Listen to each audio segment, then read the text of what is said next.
Imagine the effort it takes to become a TV writer, especially one for a cartoon. Actually, make that a popular cartoon on a major network that was nominated for multiple Emmy and Annie Awards, had a balloon at the Macy's Thanksgiving Day Parade, and in its heyday was a ratings juggernaut. It's not a simple task. Many people will spend their whole postgraduate lives trying to land a good gig like this. So imagine a 6-year-old writing an episode that was later fully animated and aired. That's the short story of the Season 2 Dexter's Laboratory episode, Dexter and Computress Get Mandark. For those who don't know, Dexter's Lab was a Cartoon Network show that was the first in their brand of cartoons. Other shows in this line included Ed, Edd n Eddy, the original Powerpuff Girls, Johnny Bravo, and Codenames Kids Next Door. But as many as there were, Dexter was the first. The show follows young genius Dexter as his inventions get him in all sorts of misadventures involving his nosy sister Dee Dee, rival Mandark, his parents, and more. It was created by Genny Tartanovsky, an animation legend also known for creating Samurai Jack, Primal, alongside his work on Hotel Transylvania and Batman the Animated Series. Dexter would enjoy a 7-year run spanning from 1996 to 2003 with 4 seasons, a movie, and a plethora of merchandise. With that introduction out of the way, I'd like to bring focus to the 1998 Season 2 episode Dexter and Computress Get Mandark. You might be wondering why I chose to take a look at this episode compared to all the others. Or maybe you remember what the title of this video is. My name is Tyler Samuel Lee. I am 6 and a half, and my birthday is November 10th, 1970. 6-year-old Tyler Samuel Lee wrote and narrated this episode. Before we get into the episode itself, how did this happen? Looking it up, many sources online claim that Samuel won a contest, but I couldn't find any evidence of any contest ever happening. After digging a bit, and getting lucky that someone on the Dexter Wiki linked it, I found an article from the Washington Post that interviewed Samuel and his mother days before the episode aired.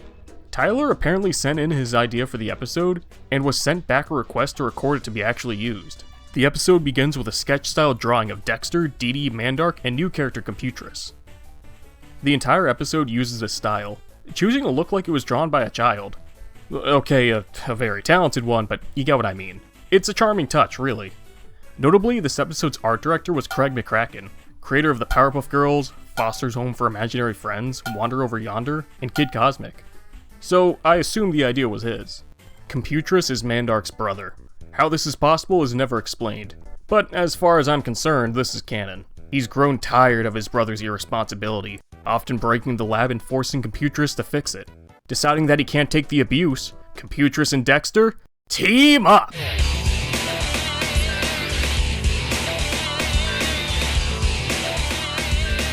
Their plan is simple: build a shrink ray to shrink Mandark's head, making him the object of ridicule, and also have Dee Dee to have no spirit instead of a free spirit. I honestly believe that letting Samuel himself narrate the episode was the best choice here. First, it makes it very clear that the episode was all written by him. There were other cartoons before this that were written by young fans, but you could always tell that the actual writers for the cartoon would fix things up. For example, Ren and Stimpy's The Cat That Laid the Golden Hairball was conceived by a fan, but was changed greatly for the final version. And second, it comes off as very charming and cute.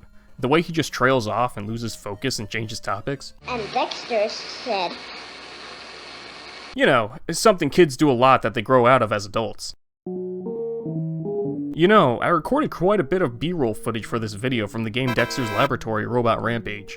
Did you know this game was only a Dexter's Lab game in North America? In other regions, the game was actually a remake of the 1983 arcade game Elevator Action. Well, okay, the Dexter version is still a remake. It's just the same game with a new coat of paint. It's honestly interesting how the game was remade to include a completely different property. The only other examples like this that I can think of are SpongeBob Diner Dash and SpongeBob Drawn to Life, a remake of Diner Dash and sequel to Drawn to Life respectively that used the SpongeBob license. Oh, or the Disney version of Meteos, a version of the Masahiro Sakurai DS game that had Disney characters added. Or the Crazy Castle series, that's another one. While in North America these games had Bugs Bunny and Woody Woodpecker as the stars, other regions had Mickey Mouse, Kid Clown, the Ghostbusters, or Garfield. Wait, what was I talking about? Oh yeah, Computress. So Computress and Dexter lure Mandark over with a fake love letter from Dee Dee, successfully shrinking his head. Only to then immediately make his head bigger than the whole planet. And then the world turns into Mandark's head. And this makes Dexter a little agitated to say the least. Also, this kid does a really good Mandark impression. ha ha ha, ha, now I rule the world. Ha, ha, ha, ha. And now I rule the world. Ha, ha, ha, ha, ha. And then Dexter said, Mandark's head keeps growing, and growing, and growing, and soon enough he explodes, killing Mandark off for the rest of the series. Such a shame we never got to see more of him, and his life came such a dramatic end at such a young age. Dexter is obviously annoyed by how things turned out, choosing to blame poor Computress, so he delivers the greatest line ever said in the series. and that's why you are stupid. You are stupid. And don't forget, you are stupid. Beautiful. It's simply stunning, the delivery on that. It's the main reason I remember this episode long after seeing it as a kid. I'm honestly surprised this episode isn't talked about more when Dexter's lab is brought up. It's such a unique episode not just for the series, but for cartoons in general. The only other similar things I can think of are the previous episode of Ren and Stimpy I mentioned, or when Adventure Time introduced Meow, who was originally created by a fan. Though there was a time where the writers of Star Trek The Next Generation would accept fan ideas for episodes. That's honestly pretty cool, and must have been a legal nightmare I can imagine. Actually, going back to the Washington Post article, Tyler's mother Gail mentions how she and Tyler had to sign millions of forms, and it seems like they were compensated pretty well. Tyler got a large amount of Dexter's lab merchandise, an undisclosed sum of money, and a Nintendo 64 out of the deal. Though ironically, Dexter would choose to have a game on the PlayStation 1 and not the Nintendo 64. How could you do that to Tyler, dude? Come on. In an interview with Kidscreen, Tyler would talk about showing off the episode to his entire school and becoming the coolest kid there. In the years since, Dexter and Computress Get Mandark has had a rocky reputation. Most online opinions I've found from both the time and more recent years don't hold it in a high regard. To quote Fluffy Thing off of TVTropes.com, they state, "It's like a poorly written troll fic than anything else." And also, saying, "But he's just a child," doesn't excuse how utterly terrible it is. There have been children who have created far better works of entertainment than this. Not gonna lie, dude, I don't think there has. And if there is, you could have given an example. But other sources have been much kinder to this episode.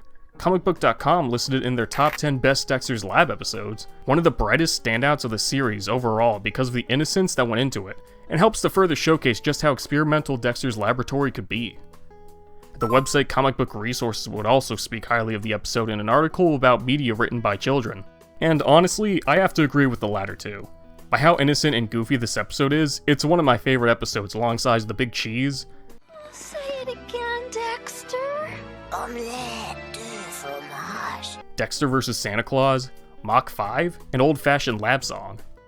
But in the time that followed, whatever happened to Tyler Samuel Lee, our child prodigy? Well, as of at least 2016, he's doing pretty good for himself. As an opera singer! Doing some research, I managed to find a YouTube channel named Gail, Gail being the name of Tyler's mom. And here we can see many videos featuring Tyler. What happened to the young visionary? He's an opera singer now! There are tons of videos of him doing performances all over the East Coast, from the New York Opera Exchange to the Peabody Conservatory in Baltimore. There's also a video of his mother playing hockey. What a champ! And honestly, what a champ Tyler himself is. From writing and starring in an episode of one of the late 90s top cartoons to being a damn good opera singer to whatever cool thing he's probably doing now. As a kid who also wrote his own episodes to shows he liked, I salute you and your family, and your OC that has become canon. Whatever happened to Computress? Well, he wouldn't make another appearance in any episodes, but oddly enough would return in Fusion Fall. You remember that? Cartoon Network's odd crossover MMO game that had many characters redesigned to look weird? Like look at Dexter and the Eds. I wonder how Computress looks. Why does Computress look like that? Postscript.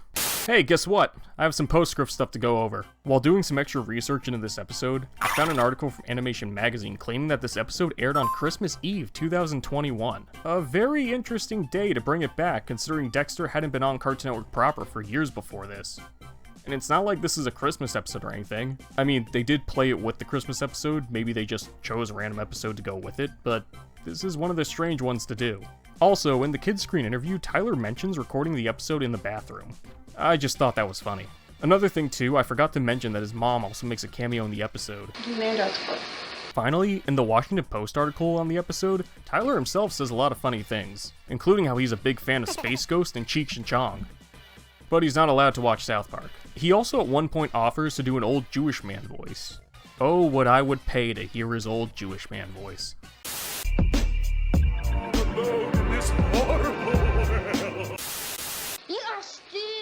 You are stupid.